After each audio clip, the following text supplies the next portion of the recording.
Hi, it's Matt Kendall here, he, him legend. And I've got Edie today. Edie, we've just been through Edie's case studies. Edie did her training in January of this year, wasn't it? So That's January right. 2023. We've just gone through her case studies now. And so today she can join the association and become a practitioner. So first of all, congratulations. Thank you. So we based on 4 questions. Your past experience, how you heard about IMT, why do you want to do it? What do you think about the course? How's it been since? So let's start at the beginning. What's your experience? What's been your career and what's been your therapy training? Well, I graduated 30 years ago in health, and I decided then that I would look at the management side of it, not be a people person. Mm, So I did that for about 2 years. Then I had the opportunity to do some volunteering work with people with HIV and AIDS, okay. and that made me just want to work with people. And from then on, I've worked volunteer HIV and AIDS, I've worked in autism, I have worked in learning difficulties, um, I've worked in forensics with people who've Wow. murdered rapists. So Wow. it's been quite broad. Yeah. And then because you did hypnotherapy as well, if that's correct. That was the last thing I did. Then 15 years ago, I thought, hypnosis. Hmm. My brother had trained in it and he said to me about it. He went, "Oh, sis, you really should. It's, this, that." So I did that. And for 15 years, that's what I've been doing. Wow. Self So have you been doing hypnosis full time for 15 years or? Oh, I'd say for 12 years, yes. Okay. Okay. 12 years. And the last three, I've kind of eased it off a wee bit for personal reasons, for, getting semi retired. But you're never too old to learn. And to be perfectly honest, I feel like now I'm building a new website up, I'm engaging all of the stuff. IEMT has given me such a boost. Do you know what? We will get into this, but a lot of people say what they really like about IMT, it gets them excited about working with clients again. Absolutely. And Absolutely. it also gives them a lot of confidence as a therapist as well. Absolutely. Yeah. Okay, so background in health management, work with HIV and AIDS victims, if that's the right word, patients, I suppose is the best Yeah. People. people. So working with those, and then 15 years ago, you trained in hypnosis, and was it clinical hypnosis you did? It was, yes. Loved Okay. it. Still love it. Still my passion, but I'll leave that till we move further on. Yeah. So then, how did you find out about IEMT and what made you decide to come and train and especially come and train with myself? Because there's lots of other trainers out there. Yeah. Well, I had was a friend with Andrew Austin on Facebook, and years ago this was, and I watched the EMDR. But then you know how things come and then they go, and hypnosis stayed. And then I looked again, and there was this guy called Matt Kendall. They suggested that I add as a friend. So I thought, oh, before I'm adding a friend, I want to see what this person does. Oh my, it was incredible, Matt. And I thought, well, this guy that's doing all of this training, I watched all of your YouTubes. Yeah, honestly, and you Mm. never stop. And it was just so professional. And I thought, if I can even be 25% as good as you and come and do the training, that's what I want to do. And you've lived up to it with that training. Absolutely. Brilliant. So this is what a lot of people do. They'll find me on Facebook. I spend most of my time on Facebook because that's where most of my clients, when I say clients, I mean people like you, Yeah, if they want to do training. absolutely. So I don't, excuse me, I've got a bit of a cold. I don't do much one-to-one. I do some, but not much. I focus more on the training itself. Then they start to engage with my content. So obviously, I do a lot of lives and coaching calls and everything like that as well. And a lot of interviews with other therapists as well, which I just enjoy doing. Just might as well. So you started watching that. You went through my YouTube. That must have taken you hours to go through everything on my YouTube. I adored it. I loved it. I'm still going back, and everything you're doing, I'm still watching because we are eternal learners. Mm-hmm. This will be the 53rd interview I've done with somebody who's been through the course. Wow. There, this will be because I did the 52nd. Oh God, I know I've done several this week. What day is it today? It's Thursday. Yeah, no, I've done two Yeah, I think I've done 2 others this week as well. It just seems to a lot of people have done the case studies this week, which has been great. So you found out about IEMT. You decided you want to come in. Now, so you had investigated EMDR, yeah? Yes. And I assume because if you don't, I don't know actually, but from my understanding, the criteria to do an EMDR IA International Association qualification, you have to have a medical background, doctor, a psychologist, something like, and it takes a long time to train in as well. And watching the actual how you do the actual work with the clients, to me, as opposed to IMT, it was very, very long-winded. I don't mean to say it be No, I agree. I agree. at all, but to get where you want to be with IEMT, you can do it in 2 to 3 sessions with, that's depending on, the client's issues. Yeah. With EMDR, each session seemed to take so long and so many, and the client had to tell you this and you had to do that. And again, hats off to Andy Austin, because we wouldn't be here, doing IEMT without him. Absolutely. Yeah, Absolutely. but this is definitely my forte. This with the hypnosis will be dynamic. And with EMDR, it's primarily focused around PTSD and negative experiences. IMT is a lot more to do with these patterns of chronicity. There's other tools in there, plus there's all the identity work, which isn't really a part of EMDR either. So weirdly, although it's a much shorter course, I think there's actually much more in it than in the EMDR. And I've had the EMDR professionals come through the course and go, they tend to use the good thing which I like about EMDR is like the elicitation type of stuff about finding the cognitive what's it called not the cognition, basically when you're finding the negative experience, whose fault is it, where does the fault, I actually find that quite interesting. I might incorporate some of that actually, because it kind of falls into the patterns of chronicity as well. So with this experience, what kind of quadrant does it lie in? I do quite like those things. I don't like the whole install a positive cognition kind of stuff. No, I don't quite understand so the eye movements, do they either take away or add? They can't do both. That doesn't make sense. And it's like they have different axes as well that they use. Mm. The way that kind of we would have this, they have that side as well. And, Yeah. So it's quite, to me, IMT does what I think people want it to do, without having to disclose, without having to do so much. Yeah. Well, I've worked with people who've been for EMDR, and they said sometimes the session, they won't even do any eye movement until about the 3rd or 4th session. And sometimes the eye movements, they're sat in front of a light bar for about 45 minutes.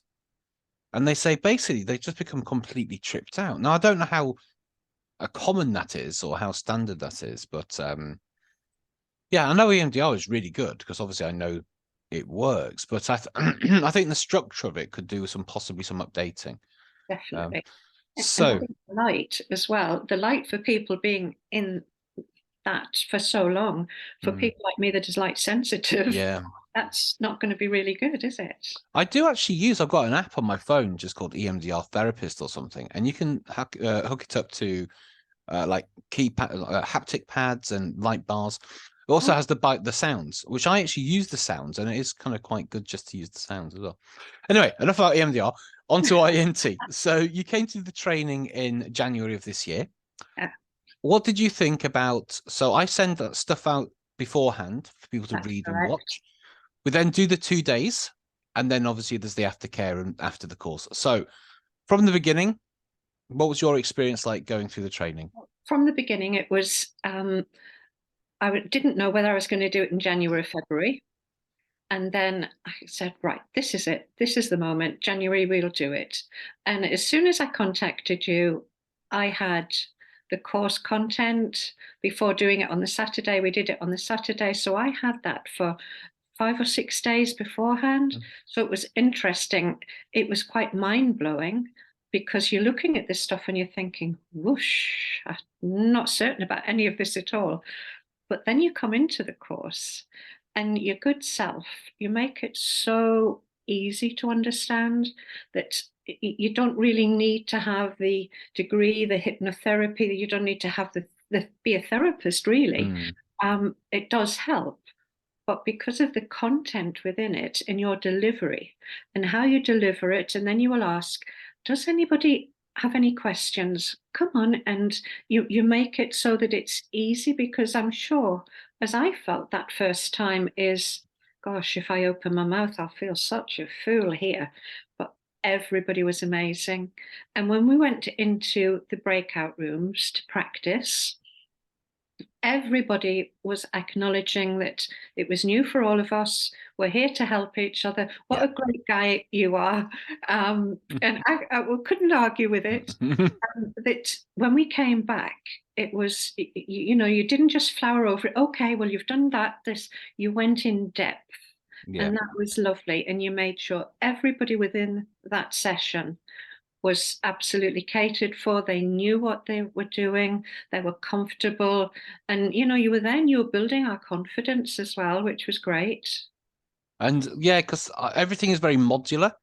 Yes, So I like to make sure everybody kind of understands the modules and gets up to where we need to be before we carry on, basically. absolutely. Great So bunch of people as well. no, great group of people. So what was your experience like of experience IEMT in those breakout rooms? Well, I have to say the first experience I had was with your good self. I mean, we did a practice before we went into breakout rooms, Yeah. and I had carried something with me for, oh God, since I was probably 5 years old. Right. Yeah. And you just said, think. And that was the first thing, the negative memory that came into my head. Hmm. And you got it down from 8 to, I think it was 2, in just 2 eye movements. And it felt like it was, I know my case studies, and I know the people that I've used it Mm. on, they do the same. They'll go, where is it? What have you Mm. done? You know, and that's how I felt with you when you did it. I was like, how did you do that? And that gave me the urge to really learn more, for you to Yeah. show us. And doing them in the practice sessions with each other was brilliant. Yeah. Because this is why I give people all the information, the manual, the videos, the setup, so we can spend more time doing the practical side of things. Because I believe you'd learn IEMT by doing, not just by listening to Oh, someone talk definitely. about it. So, so the way that I teach it, there's a presentation around each thing. There's a demonstration of everything. There's then the practice room, and then we come back for the review. And that's where you can ask questions and basically You, share your stories. yeah, you can tell you've put an awful lot of effort. I mean, I've trained in many, many things over the years, and and the fact that it was on Zoom as well was actually a first for me. Oh, wow, okay. I hadn't done Zoom training before, and it was like, wow, I really, really like this. I'm going to engage in this and use it with clients. Mm. Yeah, and this is the thing is, I want you to get comfortable using it, so you do use it with people. Yeah. And then after the training, how's it been, sort of the community, the support and stuff since you finished the weekend? Well, I don't think there are enough hours in the day for Matt Kendall, Hmm. because you are always available. You're always online. You're doing so many free things for us. You're doing the coaching that we can log into. We've got groups. We've got our WhatsApp group. You're always checking in. And honestly, you're such a good guy, you know, and that's not bullying you, because Mm. I don't need to say it. You Mm. genuinely, from my heart, you've been there absolutely for all of us. And everybody that was on the course with me says exactly the same. Brilliant. So, and that's it, because I really don't like courses that when you go, you've paid your money, you've done your course, you have questions, but you don't hear back from them, or it's just a little one line or something. I'm trying to build more of a community going on here. So every time you go through the course, there's a WhatsApp group for the course that you're on. So it's either 10 or 12 people. There's the Facebook group, which I do Facebook Lives most days, and I'm posting in there every day. And then, yeah, every month I do a coaching call where we focus on one element of IEMT, where I basically just do more demonstrations and take more questions and stuff. We did one two days ago. It was Tuesday, wasn't it? That's So we did right. one on Tuesday, yeah. So that's about an hour and a half. That So one. That was a brilliant one. I was fortunate enough to be able to be that, watch that one. yeah, Incredible. cool. So after the course, you go and work with 2 people for your case studies. Yeah. What was it like going to then apply IEMT with real people? I could say scary, but with having the background in working face to face, both of my clients were face to face. Yeah, Was came in, and the first person was, you could tell, was very anxious, very nervous, and spoke kind of very quickly. yeah, Um, I explained it, we went through it, and doing the simple pattern first was, and I think that is the breakthrough, first of all, is to do that. yeah. Give them that experience of, look, we're not pulling teeth here. You don't have to do anything major. Just, follow my hands. And throughout that, the lady was trusting. We went through it. She was brilliant. Absolutely. And what kind of results were you able to get for that particular client?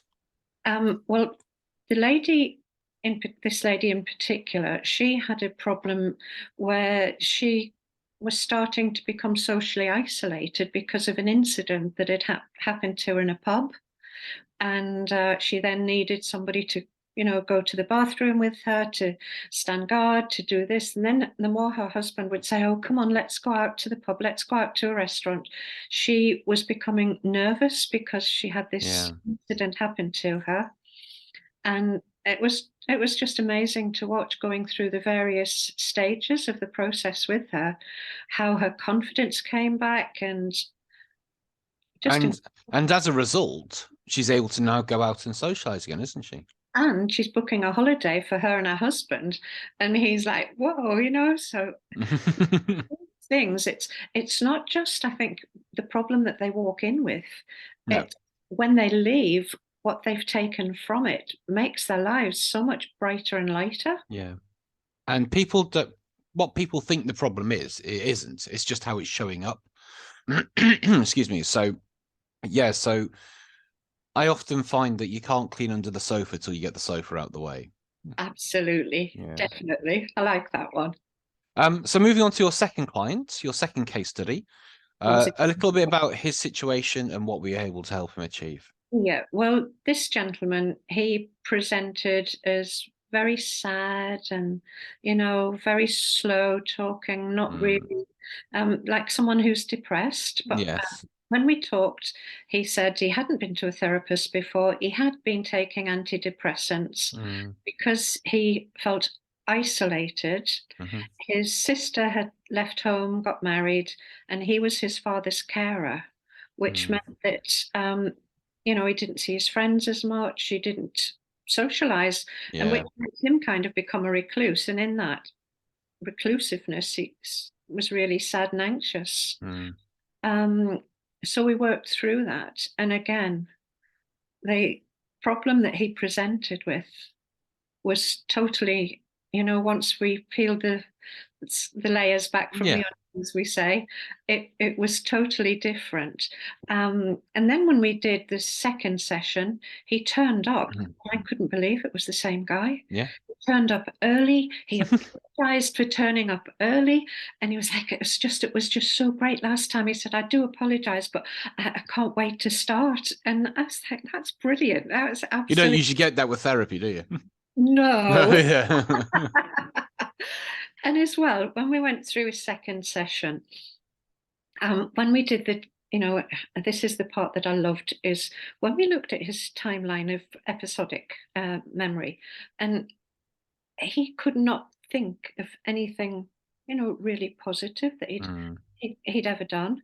And then I said, right, well, come on, just think of one thing that, and he went, oh, actually, yeah, I passed my motorbike test because I loved riding my bike. I haven't really done that for ages. I don't, and oh yeah, I did a college course online, mental health, and it went on and on. And I said, yeah. do you realize how amazing you are doing these things? And he looked like much to say, really? Do you think that? And I said, so yeah, if I think that, just think of how many people out there would be thinking that. And he said, I only ever looked at the rubbish stuff, Yeah. like the mess in the house, that being my dad's carer, that just going for shopping, that there was nothing really, Yeah. no. And now, incredible. Yeah. He's going to church. He even was suggested he would go on a dating app to try and find a girlfriend. I was like, Mm. okay. And the thing is, because he's now in the right place to do so, Yeah. mentally, and he'll be taking better care of himself. He'll put probably more into his own hygiene, his upkeep. You know what I mean? So, He looked like the second session, he looked like a different guy yeah. altogether. When I see people for the second session, they often look much younger in their Yeah. face, because they've just let go of so much stress and anxiety and worry. They just look much younger. They're standing taller. Their gait is different. They're confident without me trying to pump them up with anything. Oh, no, no. You know, Even their language, their language is different and they're more confident. And yeah. I just love it. I love it. So going forward, now you're a practitioner. How do you see you using these skills, and what kind of people would you really like to work with? Yeah, well, I would like to still use the hypnosis, Yeah. um, but the IEMT will be, I would think, the biggest part, because the hypnosis is quite sit down, tell me about it, do this, do Yeah. that. With the IMT, we're in there. And then I would finalize the IMT with a hypnosis, like with an ending hypnotic session. Yes. Um, at the minute, what I am wanting to do is to work with people in refuges, like people who've been abused, Yeah. ladies in particular in my area, where they've been abused. And I'm going to work with them, and we're going to be doing some free sessions Yeah. and hopefully asking them to give me a review. And then, as I say, I'm presently building a new website because I went into semi-retirement, and now, thanks to IEMT, I'm back out there, I'm buzzing. And we're going to have a new website, we're going to get back up and running, and the world is my oyster. And do you have a domain for your new website yet, or? Um, I I don't really want to do that yet. Okay, no I'd problem. No problem. rather share it, but don't Okay. you worry, it will be on Facebook when it's done. Okay. That's very kind. So yeah, it sounds like you've had a great experience with IEMT, both personally and getting these. And the thing is, it's like I always say to people, even if you don't do IEMT very well, it still gets great results. And the thing is, it's about refining it. So we went through your case studies, all done really well. Just a couple of little things to sort of do, to like change and do different next time. And that's the whole thing. It's about just learning about how to refine it every time. Loved about it, Mm, those couple of wee things I've written down, and I yeah. thought, now I wouldn't have thought of that, but Mm, because you're the expert, you've given me that, yeah. and freely given me it, and now I can use that next Absolutely. time. So when you do the training, Edie and I, we'd spent about 40-45 minutes just going over the cases because I read them first. And I sort of think about what we're going to talk about. And then basically we just have a Zoom session like this. We just go through them just to make sure everything's done in the right way. Because what I was never provided with, with all the course I did was an actual session structure. Like, what am I meant to do in what order? Yeah. When I did my NLP training, so like, here's all these tools, right? So what do I do? Mhm. And similarly to IEMT, really, it has sort of become more structured as it's kind of progressed. Because I did my training, well, I don't think I was one of the first, but I was very, very early on with IEMT, because I went to a workshop before it was IEMT. It was just eye movement stuff, and I went and trained because I like sort of fell in love with it and wanted to do it straight away. And so the way that I've tried to sort of do my training now is very modular, very structured, and everything I teach on day one is what I do in day one, and everything I teach in day two is what I do in session two, a week apart, and in the order that I do it as well. So I think that was really helpful, because what I did originally before I found that link to the structure. You put the Yeah. because you again, post course, the course doesn't just end when the course ends.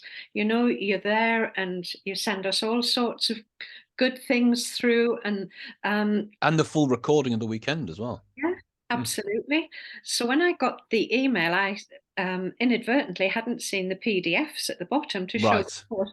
So I'd written about 50 pages and getting ready to, and I thought, I'm sure somewhere I've seen, how to do this. And when I looked, there it was waiting for me. And it's absolutely simple. You've got to know what you're doing. You've got to have worked with the stuff. You've got to believe in it as well. Yeah. And I have to say, IEMT is my new passion. Yeah, Love it is. love it. And what I really love is when I always say, you'll realize how powerful IMT is when you go away and you work with somebody, when you do the simple pattern with your first case study, when they have no idea about what you're doing, and you see the result and the shock and awe in their face, you'll then be like, yeah, this is It was different. amazing. Yeah. That the two, well, I've done more than two, but the two Yeah. case studies that I sent to you, and people are, where's that gone? Mm. What, are you a magician? And it's like, no. And I like to give them that power. Yes. Yes, we have the tools, but I like to give the people power that Yeah. you did that. Yeah, I always say we're facilitating the change. Because exactly. what I found, one of my issues with hypnosis, somebody would come to me and go, right, I want to lose weight. I want you to hypnotize me and change who I am. And Yes, it's the locus of control. They want me to do it. exactly. With IEMT, it's an exploration of the problem. Mhm. And through the exploration, they come up with their own resolutions. They come up with their own solutions and tools because they've got it all there. It's just literally connecting and integrating the thing. That's And the that's why word. it's called integration. Eye movement into integral eye movement. I forgot what it's called then. Integral. I sometimes call it EMDR. Integral or integral eye movement therapy or techniques. And it is techniques. There's a suite of about 8, isn't it? Simple, complex, 3 pillars, episodic time, simple identity, complex identities, PSACs. Oh, I missed anything else? I think that's everything. And the PTSD model as well. Yes. So basically, it is a suite. So it's a full-on weekend. It's a lot of training, and that's why I provide so much support before and after, so you can really get to familiarize yourself with the material. And on the last course, I had somebody who had no training experience at all, and they were able to follow through. Because I tried to make it so, if you can basically move your finger and read some questions, you should be able to do it. And you break it down. And I mean, when you get, the coursework before the course starts, and you're reading through it, and you might be like, right. But as soon as the course starts and you simplify that, that's, hats off, because not a lot of trainers do that. They will read script and do that and not do the simplification of it, which, I often find when I've been on trainings before, the ego of the trainer is to try and demonstrate how much they know. Yes. And how knowledgeable and great they are. My role as a trainer is I want you to do this. I want to teach you how to use these skills. I don't really care I don't care what you think of me, but I'm not here for you to just think, oh, he's so knowledgeable. I want to make it so you can use it and go and use it in real life. Yeah. That's my aim. And I think as well, it's because of you, I can do something which can change a lot of people's lives. Absolutely. And everybody that you have trained, because of you, we can all go out, and God knows how many lives we can change. Well, do you know what? Because I've been a trainer for 10 years, and when I first became a trainer, I didn't do that many trainings, and I was doing more private practice. And I was thinking to myself, I could work with several people a day, which actually I am at the moment. It's gone a bit crazy. I could work with several people a day and have a very nice living, because I charge high rates, to be honest. Yeah. Not the highest, but it's not cheap working with me. And I could work with several people a day, have a very, very comfortable living, and affect a few hundred people a year, you know, or I can train 100 to 150 people a year and affect thousands and thousands and thousands of people. Because it's not just the person that you work with. So, for example, that woman that you worked with in the first time, Yes. imagine how much better her husband's life is. And a Imagine friend. her friends and the fact that they're now going on holiday, they can socialize, Yeah. and her Sure. family. And with that guy that you worked with, he's now made more friends. He's going out. His dad's doing so. It does ripple out. It really does ripple out. Uh-huh. So there's some people watching this video. Not right now. There'll be some people watching this who are in your position. You know, go back 3 months or something, and they're looking at. They've heard about this weird eye movement stuff. They might have seen my bald head everywhere about talking about this eye stuff. And they're thinking, well, should I do IMT because I'm already trained in this or that or something else? So what do you have to say to those people who are watching this, doing their research like you did, who are possibly considering learning IMT? No matter what you're trained in, no matter how far you've got, degrees, whatever you've got, truthfully, because I've done, an awful lot of training over the years, IEMT for me has been the highlight of my training. It is, it really feels like you've given me a gift, and I would like everybody out there to please give it a try. All you can do is learn and help other people, and helping people is what we're about. And on that bombshell, I'd just like to thank you for your time today. Thank you so much. Thank you. Really well done for getting the case studies in, passing them and doing them so well. Excuse me, the results that you've achieved and the results you're going to go and achieve in the future as well. And thank you, Matt. I couldn't have done it without you, mate. Thank you very Yes. much, and I'll see you soon. See you later. Bye.